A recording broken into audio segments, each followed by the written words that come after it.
Hey everybody, it is Quicken and welcome to 5 Fact Friday, not live, recorded edition. So today I am going to be pre-filming 5 Fact Friday. I've been doing a live show for the last 3 weeks. Today would have been the full month of 5 Fact Fridays live, but I went to the community tab on YouTube. You can check it out. I've been posting it more often. So if you go to my main page, there is a section called Community, and I did a poll and I asked what you guys wanted to see today, and you wanted to see a pre-recorded 5 Fact Friday. Today I have some really good questions from you guys that I want to jump into, and the first one was, how has your fashion style changed throughout the years? And I thought this was a pretty good question because I feel like sometimes I think that my fashion style hasn't changed and I guilt myself into some sort of consistency. We've been listening to a lot of punk lately, and I always think about a punk shirt I used to have, or the way I used to dress, or an attitude I used to have that I just no longer have. And I'm like, no, I'm still that way. Even then, my style has changed a lot too. We went to Dorney Park over the weekend, and I pulled out this shirt that I bought back when my hair was red that I was too nervous to wear then. And I popped it on and I was like, good thing I kept this shirt over the years because now I'm more confident so I can wear it. So I feel like with that, my style has changed a lot. Sometimes I feel like my style is a little more conservative than it ever used to be, but I do feel like I feel a lot more confident with who I am. So being conservative is almost just sometimes I can wear something and not need to overcompensate or be oh, do I look alternative enough? Am I being true to myself enough? Am I punk enough? Can people tell who I am by what I'm wearing today? And worrying about all of that stuff has kind of dissolved a little more. But I do feel like I still have a strong sense of fashion, and I'm not afraid to wear a lot of the things I used to just be that's ugly. I'm only ever gonna wear an American Apparel mini skirt with a t-shirt tucked in every single day in every single color, because that's the only way I used to dress between ages 19 to 22. And now I can't dress that way. Now I really don't feel comfortable in a skin tight mini skirt anymore, whereas those jersey American Apparel mini skirts that were high-waisted were my uniform. And now if I had to put one on, I'd be this makes my stomach hurt. So definitely looser clothes. I used to wear only skin tight clothes. So definitely looser. I wear a lot of band t-shirts, but not in a youth XL. I'll wear them in even a men's large. I experiment a lot with my style, a lot more than I ever would have. It was kind of when I was punk, or when I was vegan straight edge, it's almost identifying with that subculture almost stifled my style and put me in a box. And once I was I don't want to dress a certain way so people can easily identify what I'm into. Once I was I just want to wear what I like, it was a lot easier. And I used to feel really scared to wear band t-shirts, and rightfully so. You really get grilled online sometimes, I feel if you're wearing a band t-shirt. And now I really don't care. Now I'll shop at Hot Topic brazenly. It's completely fine. I don't know why, I guess a lot of it had to do with having low self-confidence made me feel I couldn't dress a certain way, even if that certain way was more expressive to my personality. Now it's pouring rain. I have chores to do. At least I'm not stuck outside. I was gonna ride my bike. That's why my hair is wet. I was girl, film this video and get your chores done. Don't even worry about your hair, your mullet. So that's kind of how I feel about my style. I'm definitely more likely to take a fashion risk, more likely to go for something comfortable, and less likely to wear a mini skirt. So I got a question that said, how was Dorney Park? My friends and I want to go, but we don't know if it's worth it. So over the weekend we went to Dorney Park. If you don't know, it's kind of like Six Flags. It's like a roller coaster theme park with a water park in one. So it's like you pay admission, but you have access to both parks. We had a really, really great time. I'm so excited that we went. It was kind of a slow start in the morning because it was 100 degrees out. And I was kind of thinking like, oh, maybe we should wait until the evening to go so it's not as hot. But we were going on a Sunday, and then John had work the next day, so he was kind of like, we have to go now. So when we got there, like the Bronco doesn't have AC, so that was crazy, and it's like an hour-and-a-half drive from here. But anything for fun. So we went, and because it was 100 degrees, the water park was crazy packed. And you can't just buy tickets to one or the other. I'll tell you this, like first of all, you can buy your tickets online for a $20 discount, I guess to like beat the line, but you still have to like wait in a line to show them your electronic ticket. But we don't have a printer, so I was like, oh John, like how good could the discount really be? It's probably like a couple bucks. $20. It was $20. And the girl in front of us showed the guy her ticket on her phone and he let her through. So the website says you need to print your tickets. That wasn't true. That's the reason we didn't buy them online. So paying $20 extra on each of our tickets was kind of crazy. So there are definitely ways to save money and utilize them because it's a ton of money. It was a ton of fucking money. But once you get in, what's going on?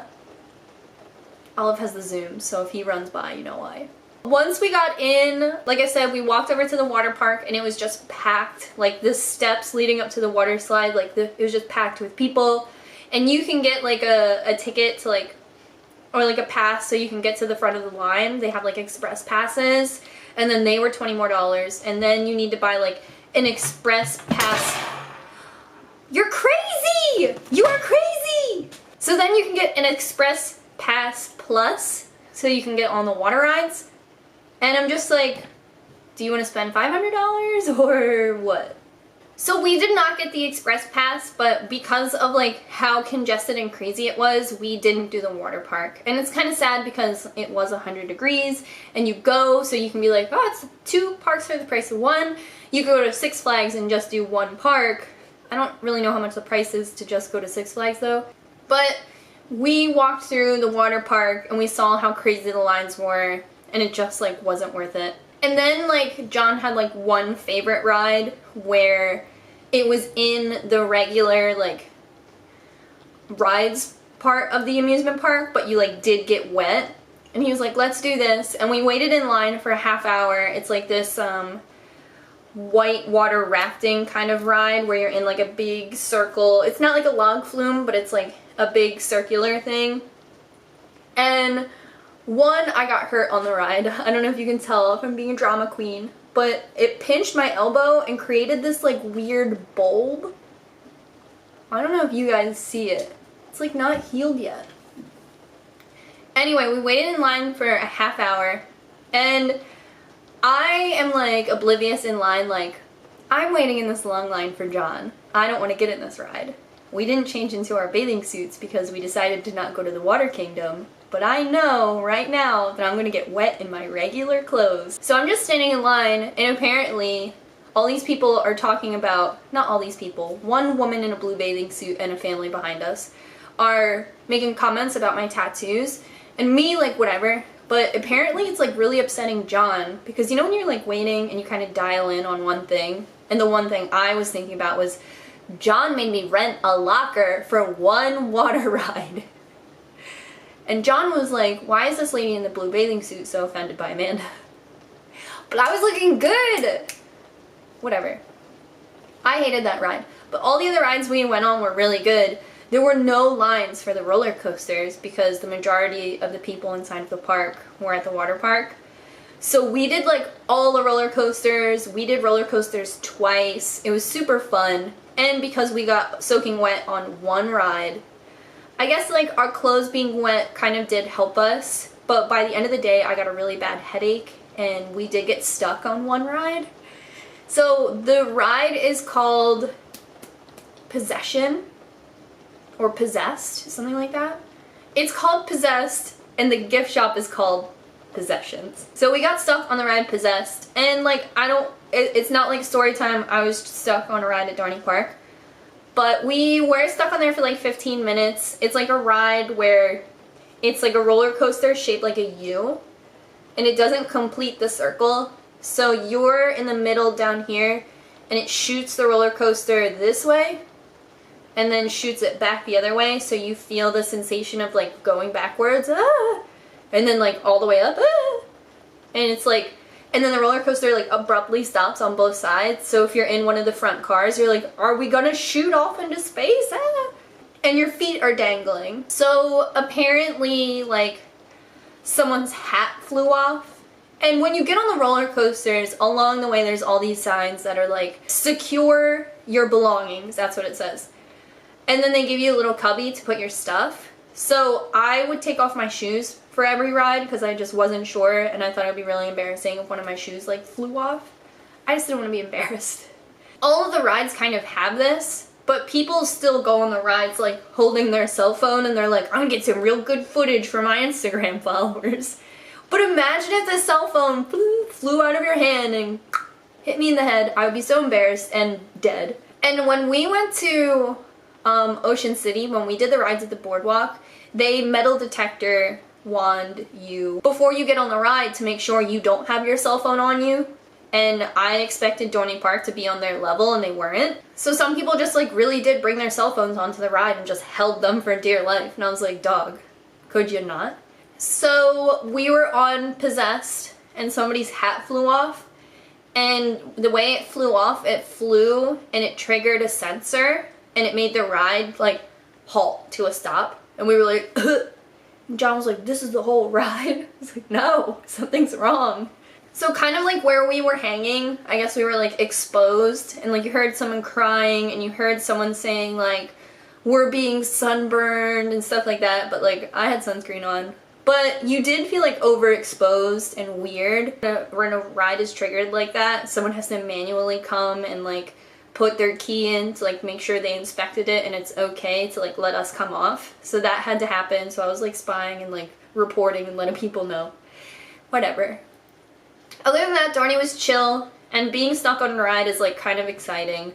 It could have been so much worse, so like at least it was just like our feet were dangling, not that we were like upside down. Then John wasted a bunch of money on like a claw machine, and I swear they're all so rigged. Every time we picked it up and it just dropped it, and there were no other like won prizes in the whole machine, but you know how you get. So Dorney was chill, but I would recommend, like, even if you live in New York, Delaware, New Jersey, Pennsylvania, it's still cool to drive there. All the rides we went on were really fun. Steel Force was definitely so cool. I like all the rides that like challenge your sense of gravity. That's like my shit. But definitely buy your tickets online, and it says you have to print them, but I saw people just showing their tickets. You do not have to print them. You will save $40. So I got a question about like fitting in at your adult job, and like, or like how do you fit in at work if you definitely like are surrounded by like adult people and feel like you don't fit in. And I feel like my answer might sound like it's gonna fall short because I'm going to say be yourself. But I've been like, obviously not right now, but even sometimes right now, but I've worked so many jobs where I've been like had a feeling where I was the odd man out, and you definitely just want to stay true to yourself and not try to fit in with what everyone else is doing. And I don't want to say like, look at The Office because it's scripted, but for the rest of your life, you're going to be put in situations like working in an office or working at a restaurant, wherever, where it's going to be a group of different personalities who come together. And the best thing to do is to be yourself. And obviously don't put yourself in a situation where someone might like tease you or make you feel bad for who you are or whatever. Honestly, like I used to be a telemarketer, and like coming to the office every day used to make me feel really weird because like my boss was young, and I feel like he was always like, hey, there's the freak, what's up? And I like decorated my cubicle, and he was like, this is weird and stuff like that. But at the same time, Like, you want to be exactly who you are and not create any like miscommunication or anything like that, or send any weird mixed signals because you're trying to conceal who you are or you're trying to adapt, because then it's just going to make people's impression of you so much more difficult to read, if you know what I mean. Like, if you're trying to be like the person you sit next to, then people are going to be like, I can't get a really good read on her. And it's going to make people even more challenged to like communicate with you and get a sense of you. And just, I feel like skipping all that is way easier. If you're shy, be shy, you know, take your time to warm up to people. Definitely don't skip that if that's how you work. I'm shy. Every time I start a job, I don't talk for like the first like 3 months, and that's just how it goes. And I've been in work situations where like people just deem me like quirky, and you're like, all right, cool, but definitely know the difference between being in a situation where you're different or being in a situation where you're being exploited. But I don't know, like, you might feel like you're the odd man out, but I'm sure you bring something unique just for being you, and that's pretty exciting.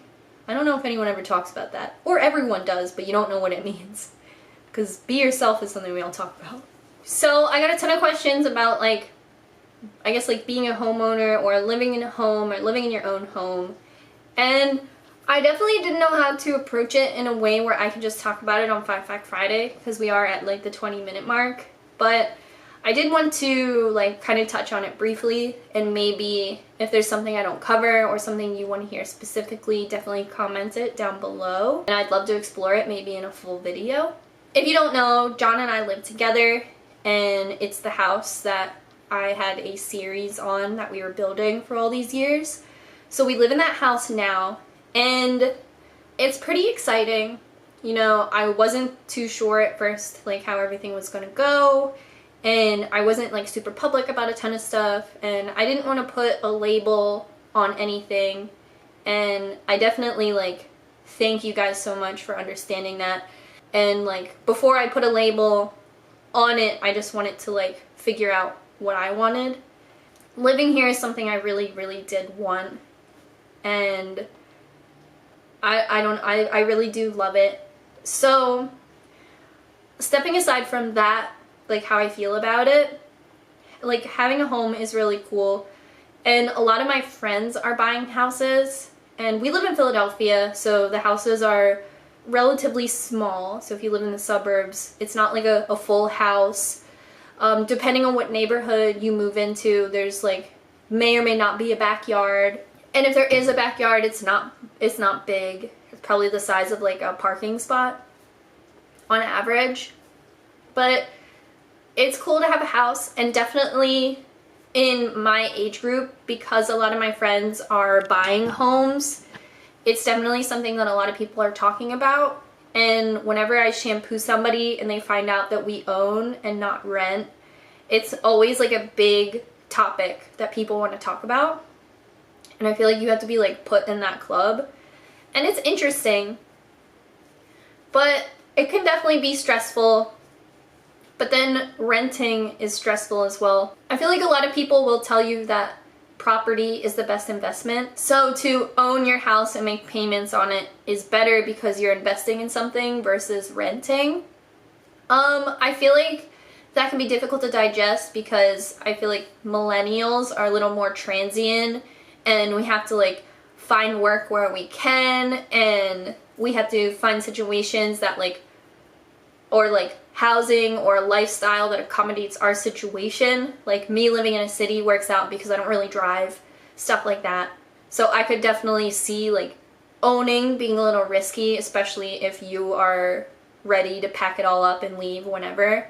Like before I lived here, I had moved so many times. I didn't have like a lot of like concrete possessions. So it does feel cool to finally like, you know, build up and like have things and a place to put them and like express creativity through decorating and things like that. And like it does feel nice cleaning. Like when I lived at John's parents or when I lived in my apartment, like cleaning like never felt as satisfying as like cleaning up here.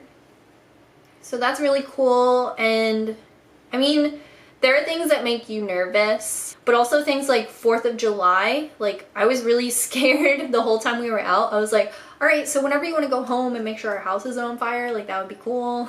Different things like that. And just like improving the house, like I'm really lucky that John is a carpenter. So in that sense, like at my old salon, I used to shampoo this woman whose husband built their house while they were living in it. And she was always really pessimistic, but like cool. And she would always say like, don't move into that house too soon or else you'll be living in a construction site. And I was like, oh yeah.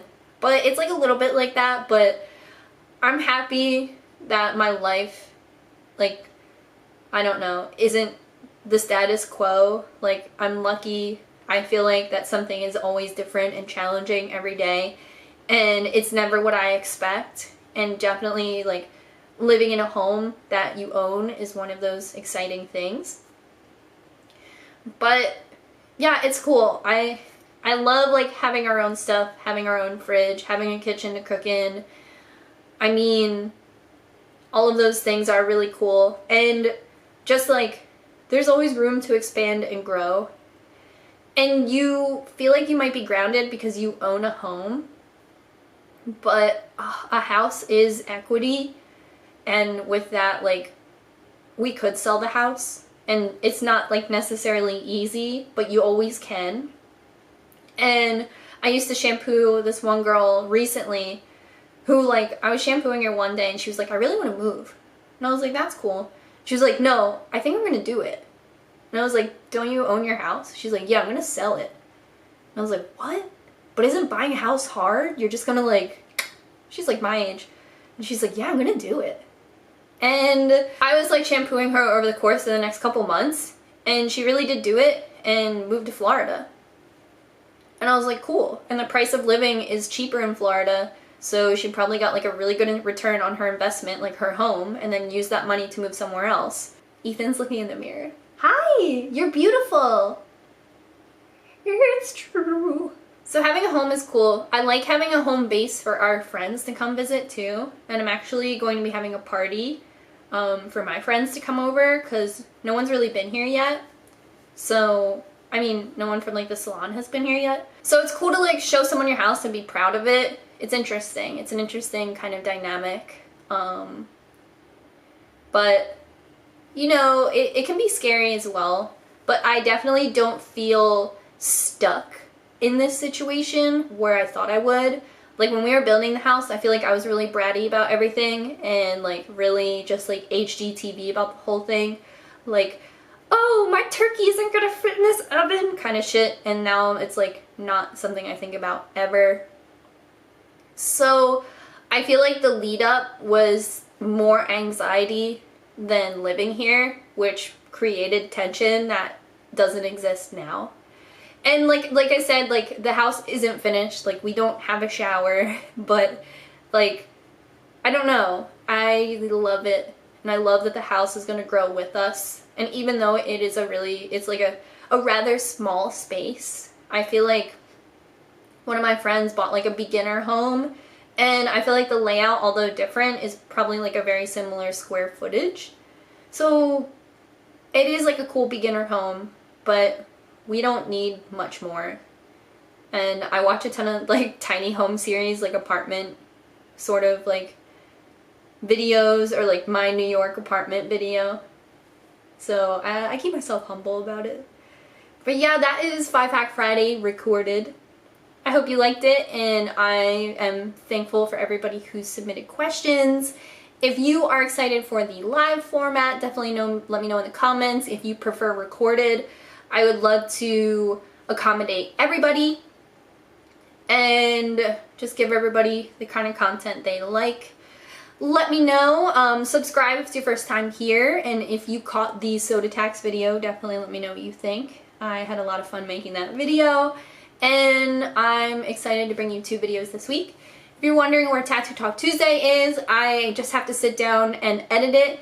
I accidentally recorded the entire thing in 4K, and although I've played with clips in 4K, I've never had an entire thing recorded in 4K, and it's been really difficult to edit on my computer, which is just like really misfortunate, and I hate to abandon the project, so I am trying to like work through it, but trying to give you content in the meantime.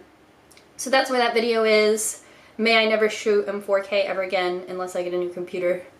But that's everything. Thank you guys so much. Now it's time for me to get some chores done and head to the P.O. box. And until next time, bye guys.